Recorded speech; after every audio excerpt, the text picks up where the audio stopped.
एक बार की बात है, एक रियासत के मंत्री ने राजा को अपनी बेटी के विवाह समारोह में निमंत्रित किया।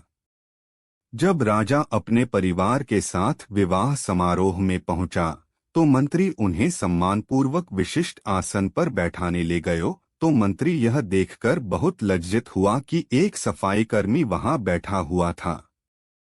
उसने सफाईकर्मी को सभी के सामने वहां से उठा फेंका और उसे बहुत डांटा। सफाईकर्मी ने बहुत अपमानित महसूस किया और बदला लेने की योजना बनाने लगा। अगले दिन सुबह जब वह राजा का कक्ष साफ कर रहा था, तभी वह जानबूझकर बड़बड़ाया, राजा कितने नादान हैं। उन्हें यह पता ही नहीं कि रानी और मंत्री के बीच क्या चल रहा है। राजा आधी नींद में था। यह क्या बकवास कर रहे हो? उसने पूछा। महाराज, मैं पूरी रात सो नहीं पाया। मैं तो नींद में बड़बड़ा रहा था, सफाईकर्मी जवाब में बोला। हालांकि उसकी बात सुनकर राजा के मन में संदेह के बीज पड़ गए थे। राजा अब मंत्री से चिढ़ने लगा और समय समय पर अपमानित करने लगा। एक दिन तो उसने द्वारपालों से यह तक कह दिया कि वे मंत्री को महल में घुसने ही न दें।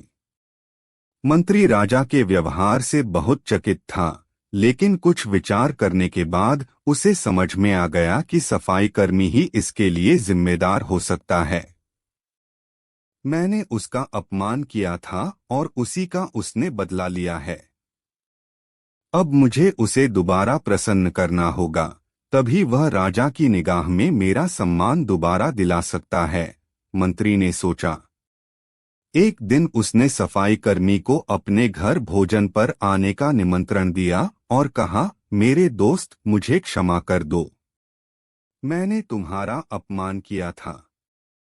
मुझे गलती का एहसास हो गया है। इन सुंदर कपड़ों को उपहार के रूप में ग्रहण करो। चलो मेरे साथ भोजन करो। सफाईकर्मी प्रसन्न हो गया। वह सोचने लगा, मंत्री तो अच्छा आदमी है। मैंने ही उस दिन गलती कर दी थी। अब सफाईकर्मी प्रसन्न था और प्रयास करने लगा कि मंत्री के बारे में राजा की धारणा बदल जाए। एक बार जब वह राजा के कक्ष में गया तो राजा सो रहा था। वह बड़बड़ाने लगा, अरे, राजा का तो दासी के साथ प्रेम संबंध है। बड़ी लज्जा की बात है। राजा ने उसका बड़बड़ाना सुना तो उठकर बैठ गया। राजा ने सफाईकर्मी को बहुत डांटा। सफाईकर्मी बोला, क्षमा कर दे महाराज, मैं पूरी रात सो नहीं पाया, इसलिए दिन में ही नींद में बड़बड़ा रहा था। राजा को अपनी गलती समझ में आ गई। इस तरह की अफवाह के चक्कर में आकर उसने अपने बहुत अच्छे सलाहकार की अनदेखी शुरू कर दी थी।